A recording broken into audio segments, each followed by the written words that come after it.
कृष्ण गीता के श्लोक में बार बार कहते हैं कि अर्जुन गच्छन्ति गच्छन्ति, इस संसार में जो आया है उसे जाना तो पड़ेगा, ये तो निश्चित है, ठीक है, गच्छन्ति। और कहां जाना पड़ेगा यह भी कृष्ण ने कहा कि हे अर्जुन, यदि कोई सत्वस्थ, सत्व गुण में स्थित हो जाए, देखो स्वस्थ होना और सत्वस्थ होना ऐसे शब्द बोलने में बराबर है, लेकिन जमीन आसमान का अंतर है। स्वस्थ का अर्थ होता है कि भाई शरीर से कोई स्वस्थ हो, और सत्वस्थ माने कोई मन से स्वस्थ हो जाए, सत्वस्थ सत्व गुण में स्थित हो जाए। तो हे अर्जुन, जो सत्व गुण में स्थित है और सत्व गुण में स्थित रहकर सत्व गुणी कार्य करते हैं, वो ऊर्ध्वम गच्छन्ति, वो ऊपर के लोकों में जाता है, स्वर्ग लोक, वैकुंठ लोक आदि में। परंतु यदि कोई व्यक्ति रजोगुण में स्थित होकर राजसिक कार्य करता है, तो मरने के बाद 84 लाख की योनियों में फंस जाता है, कभी गाय, कभी बैल, कभी गधा, कभी कुत्ता, कभी बंदर, इस प्रकार से। परंतु जगन्न गुण वृत्ति स्था, परंतु हे अर्जुन, यदि कोई तमोगुण में रहकर तामसिक कार्य करता है, पाप करता है, तो ऐसा पाप करने वाला व्यक्ति मरने के बाद अधो गच्छन्ति तामसा, मरने के बाद अध गच्छन्ति अर्थात नीचे की ओर नरक में जाता है। इस संसार में दुख की बात तो है कि कुछ लोगों को पता ही नहीं कि पाप किसे कहते हैं, पाप की परिभाषा ही नहीं जानते। शूट बूट टाई पहनकर घूमते, कहते हैं आई एम जेंटलमैन। जेंटलमैन की परिभाषा जानते हो? इस संसार में जेंटलमैन व्यक्ति वो है जो कभी भी किसी को परेशान न करे, उससे कभी भी कोई भी जीव परेशान न हो, केवल मनुष्य ही नहीं, पशु पक्षी चींटी तक कोई परेशान न हो, उसे जेंटलमैन कहते हैं। तो जो पाप करता है उसे नरक में। यह शब्द बड़ा महत्वपूर्ण है, गच्छन्ति गच्छन्ति, जाना है, जाना है, जाना है।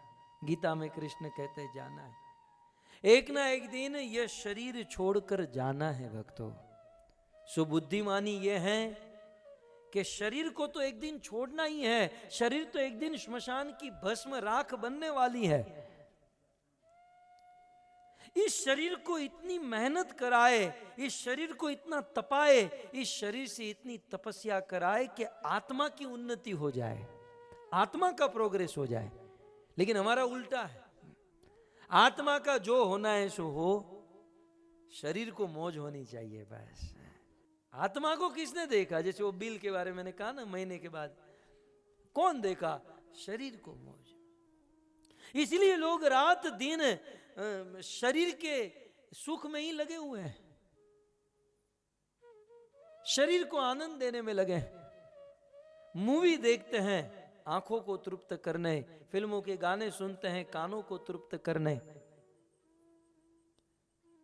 नए नए रेस्टोरेंट में जाते हैं जीवा को तृप्त करने, रात दिन शरीर को, शरीर की इंद्रियों को तृप्त करने के लिए मेहनत करते हैं। लेकिन दुर्भाग्य कि इतनी इतनी मेहनत करने के बाद भी शरीर सुखी नहीं होता है, क्योंकि शरीर का गुण ही है दुखी बने रहना। भगवान ने जब ये दुनिया बनाई और जब ये शरीर बनाया तो इस पर एक लेबल मार दिया, दुखालयम, और हम लोग इसे सुखी बनाना चाहते हैं। बनाने वाले मैन्युफैक्चरर ने लिख दिया कि ये दुखालय है, ये दुखों का घर है, यहां सुख हो नहीं सकता, लेकिन फिर भी हम लोग शरीर को सुखी बनाना चाहते हैं। न तो कभी शरीर सेटिस्फाइड होने वाला है, न कभी सुखी होने वाला है। ऐसे शरीर को हम खिलाते पिलाते सजाते हैं, कितनी मेहनत करते हैं और आत्मा की दुर्गति कराते हैं। बुद्धिमान व्यक्ति वो है जो शरीर को तपाए, शरीर से मेहनत कराए और आत्मा की उन्नति करे, आत्मा को प्रोग्रेस कराए। मैं अक्सर कहता हूँ, आप तो सब पैसे वाले हो, अपने ही घर में रहते होंगे, कुछ लोग भाड़े के घर में रहते हैं। आपको शायद अनुभव होगा, हमारे भारत में जब भाड़े के मकान में रहना होता है तो एग्रीमेंट बनता है जो रेंटल है और जो ओनर है उसके बीच में, और वो एग्रीमेंट 11 महीने का होता है।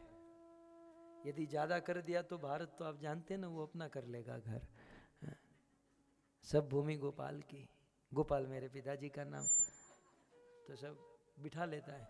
भाड़े का 11 महीने का एग्रीमेंट होता है और पति पत्नी बच्चे उसमें रहते हैं।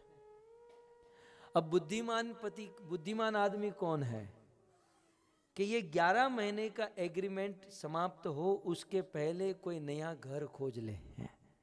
ये बुद्धिमानी है ना। और मूर्खामी क्या है, 11 महीने का एग्रीमेंट खत्म हुआ, मकान का ओनर आया, हमारा सारा माल सामान रोड पर रखा और फिर वो ढूंढने जाता है कोई नया मकान ढूंढता हूं। ये तो मूर्खता हुई ना। बुद्धिमानी ये है कि ये भाड़े का मकान खाली करने से पहले कोई नया मकान हम खोज कर रखें। और उससे भी बड़ी बुद्धिमानी प्रभुपाद कहते हैं, महाबुद्धिमानी क्या है कि मकान तो खोजे, ये भाड़े का एग्रीमेंट समाप्त होने से पहले कोई मकान तो खोजे, लेकिन ऐसा मकान खोजे कि फिर कभी खाली न करना पड़े।